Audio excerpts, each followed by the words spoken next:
عليكم البنات، واش راكم؟ ان شاء الله تكونوا بخير، تكونوا مهنيين وفي اتم الصحه والعافيه يا رب العالمين.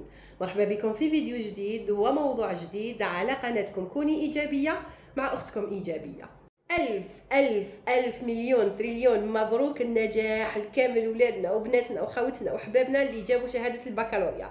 فرحتنا بكم ما تتوصفش، الحمد لله تعبكم ما راحش خسارة، فرحتونا، فرحتوا رواحكم، فرحتوا والديكم، صنعتوا أول خطوة في طريق المستقبل.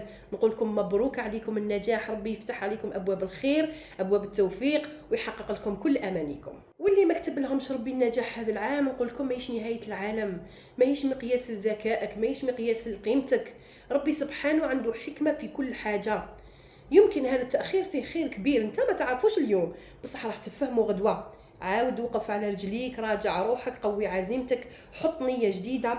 الباك ماهوش نهايه، راهو مجرد محطه كلنا عدينا عليها بتجارب مختلفه. بإذن الله تعاودوه العام الجاي وتجيبوا معدلات أكبر وتحققوا كامل أحلامكم. وإذا ماشي مكتب لكم رب العالمين النجاح في الدراسة، أكيد راح يفتح لكم بيبان أخرى. هذه أمر مفروغ منه، ديروا السبب وخلوا النتيجة على الله. نرجعوا لموضوعنا لنهار اليوم اللي راه موجه لكل وحدة ما عندهاش الزهر مسكينة، كل وحدة دايما تفشل، كل وحدة ما عندهاش الحظ، كل وحدة تخاف تبدأ وتندم، تخاف تبدأ وتفشل ويضحكوا عليها الناس، دايما تقارن نفسها بغيرها، هما طالعين وناجحين وهي حتى ما خطاتش أولى الخطوات. إذا كنتي وحدة من الناس اللي يقولوا هذه العبارات فهذا الفيديو راه ليك باش تعرفي الحقيقة اللي بإذن الله تخليك انت بدورك من الناجحين. راح تغيري طريقة تفكيرك، راح توقفي على رجليك من جديد، لكن بإيمان، أمل ووعي. وش معناتها ما عنديش الزهر؟ هل صح ما عندكش الزهر؟ هل صح كاين ناس محظوظين وناس لا؟ الزهر ماشي حاجة سحرية تهبط على الناس من السماء وتخلي الاخرين في الظلمه. زعما زهرك الحقيقي هو نيتك زائد سعيك زائد صبرك زائد توكلك على الله، وان ليس للانسان الا ما سعى، صدق الله العظيم. نجاحك ما يجيش بلا سعي، نجاحك يحتاج جهد، يحتاج بحث، يحتاج طولة بال، يحتاج قوه، يحتاج عزيمه، يحتاج اراده. حتى واذا فشلت وطحت في بدايتك وين المشكل؟ ماشي كل سقوط هو الفشل. الفشل الحقيقي هو انك تطيح وتبقى طايح. ما كاش واحد نجح من اول محاوله، حتى الانبياء والرسل عليهم افضل الصلاه والسلام عاشوا في رفض وحرب وعراقيل.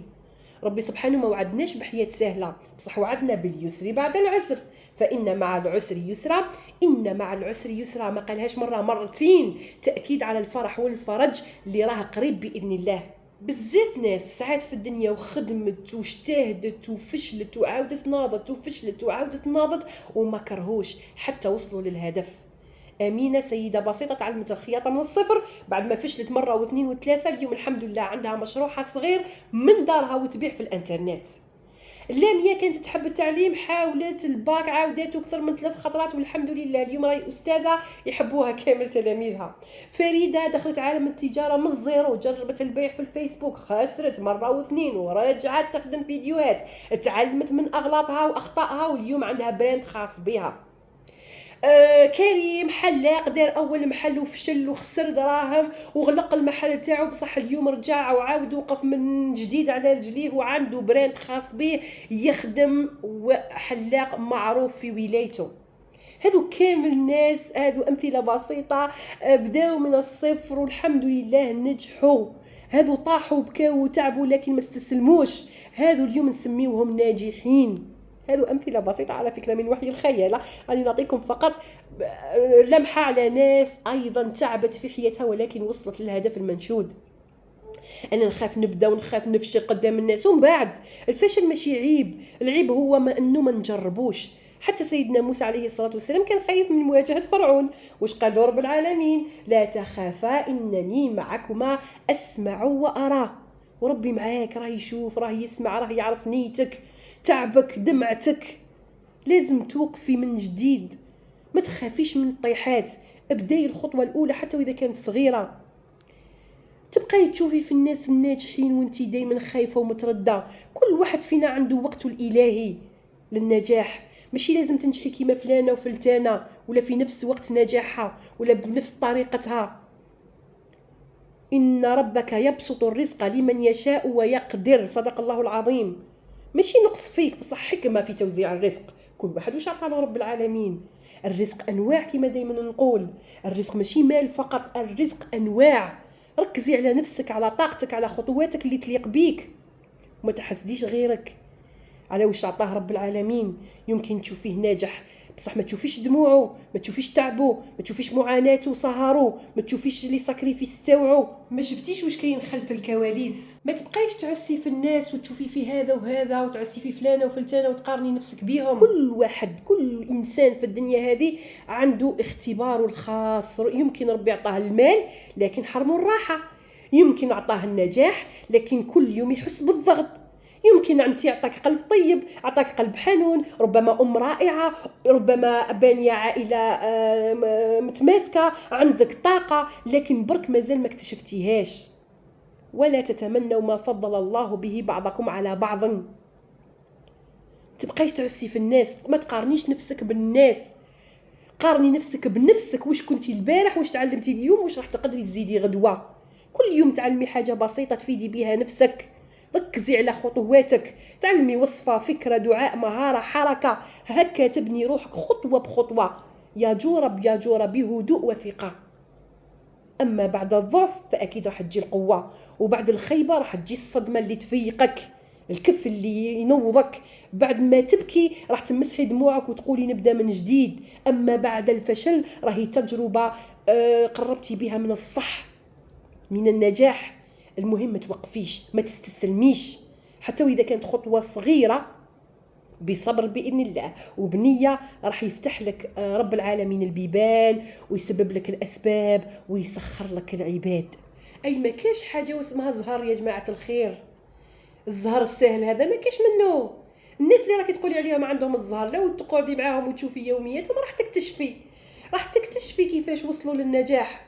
كاين مثابره، يتعبوا يفيقوا بكري ويكرروا ويعاودوا، ما يملوش، عندهم نيه خالصه، يديروا كل شيء بنيه صافيه، يرضوا بالقليل ويخدموا على الكبير. عندهم الالتزام واستمراريه، ماشي نهار حماس ونهار يبرد فيهم وينساو سمانه ويعاودوا يولوا ويروحوا شهر ويعاودوا يولوا يحوسوا ينجحوا. كل يوم يخدموا ولو شويه. كاين توكل على الله بلا تواكل، يديروا الاسباب ويخلوا النتيجه على رب العالمين، ماشي يقعدوا يستناو في المعجزات. كاين ثقه في النفس، كاين يقين بالله، يامنوا باللي ربي ما يضيعش تعب وما ينساش عبد سعى. كاين ايجابيه في العقل، كل ما تصرى حاجه ماشي مليحه يقولوا فيها خير ويتعلموا منها. كاين طموح واضح، يعرفوا واش يحبوا يخدموا عليه ولو خطوه صغيره للامام في اليوم.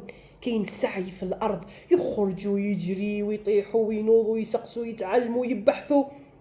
عندهم باختصار استمرارية في العمل. الزهر الحقيقي ماشي هبة من السماء، بل هو خليط من قيم وصفات اللي يزرعها أكيد راح يحصد نتيجتها في يوم من الأيام بإذن الله عز وجل. إن الله لا يغير ما بقوم حتى يغيروا ما بأنفسهم. صدق الله العظيم. ربي ما يبدلش حالك، حتى انتي تبدلي نظرتك، حتى انتي تبدلي نيتك، وحتى انتي يكون عندك السعي. الفشل ماشي نهاية الحياة، الفشل هو بداية طريقك نحو النجاح. مشيتي في هذا الطريق ما وصلتكش، بدليها. خذتي تجربة وغلطتي فيها بزاف، صححيها. اختي الكريمه، ماشي كل حاجه في حياتنا تمشي كما خططنا لها. مرات نطيحوا، مرات نخسروا، مرات نوقفوا، مرات نبكي، ومرات نحسوا بالاحباط. انا انسان والانسان ضعيف كمان. مي لازم نسعاو دائما بنيه صافيه وصادقه وامل، الامل والحياه، الا ما نوصلوا للهدف المنشود ولو بعد حين. الزهر ماشي صدفه، هو سعي ونيه وصبر، وربي دائما معك. وقبل ما نختم معك اليوم نقول لك من قلبي، اذا حسيتي بالفيديو عطاك طاقه ايجابيه او خلى فكره جديده تتولد في بالك، فما تنسايش تدعميني بجام كتحفيز، تشتركي في القناه اذا مش مشتركه، وتفعلي الجرس باش يوصلك كل جديد، وتشاركي الفيديو مع صديقاتك، احبابك، ناسك، خليه يوصل لكل وحده محتاجه حتى وكلمه طيبه او دفعه امل للامام.